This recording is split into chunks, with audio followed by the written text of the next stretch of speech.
There, fellow educators. I just wanted to show you what Peardeck Flashcard Factory looks like.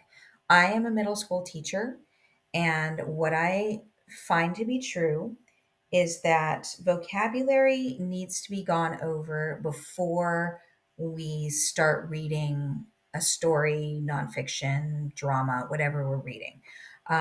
It's the best entry point that students have to their learning in a lot of cases. So, with my students, I have a very diverse clientele. So, it's important that I take care of my kids who are students with a second, learning a second language, which is English. So, we all kind of start as with as much equity as possible. I give them the terms and also the definitions. We go over them together as a class. I might have them write them down in a notebook, which is very didactic, but I want them to have those words there with them just in case they need it when we're reading the piece of literature or nonfiction or whatever. The next step is actually playing Flashcard Factory. So we go ahead into this screen, and the kids need to type in joinpd.com into their browser, and then they go ahead and put in this code. So it's DPQDRO.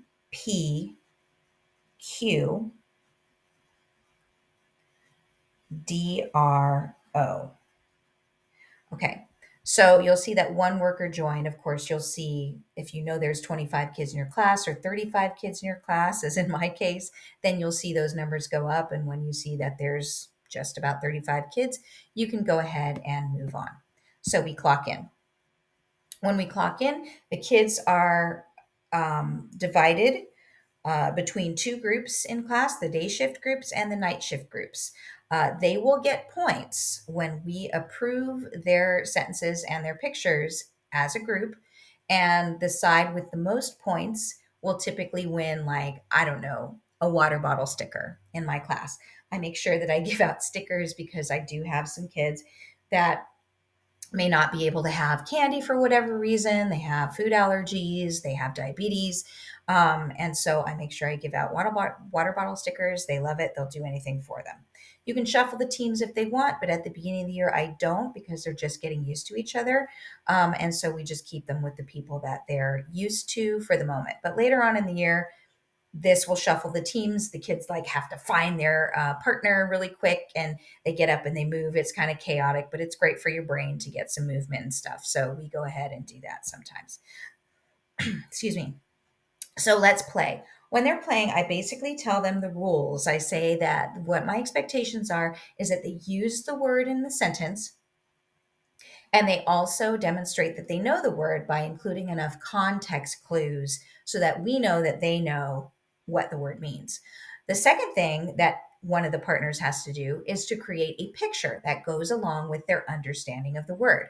So the sentence has to be really, really amazing and demonstrate their understanding and knowledge. And the picture has to show that they understand as well. Both of them work together, they collaborate, they talk about it, they ask the other people at their table. Sometimes they ask the people at the table behind them. They're collaborating together. More often than not, they'll ask their peers if something is okay. There's lots of laughter. It's totally fun. I'm wandering around among all the students too, just in case there's kids that are less confident about whether or not it's a quality sentence. We try to focus on quality rather than correctness. But if it's incorrect, certainly I'll say, oh, maybe that's not the right usage of the word. Maybe it's more like this, so that they can talk to me or they can talk to each other. It's great. Okay, so when I see that most kids have finished all the terms, then they go to the quality phase where either the class will look at a sentence and look at a word, or look at a sentence and look at the picture and give a thumbs up or thumbs down as to whether it really is a great sentence. Most of the kids are very fair about this. So even though they're in a competition, quote unquote, they still are very fair and we'll give it a check mark or we'll give it an X. It's totally anonymous, so there's no embarrassment that's going to happen in front of the whole group. It's just a great thing to do. So then shipping means that all the great cards that were quality cards are going to be shipped off to the kids so that they can look at them and it will help them study, or they just have them so they can look at them and understand the words. Anyway, it's a great platform.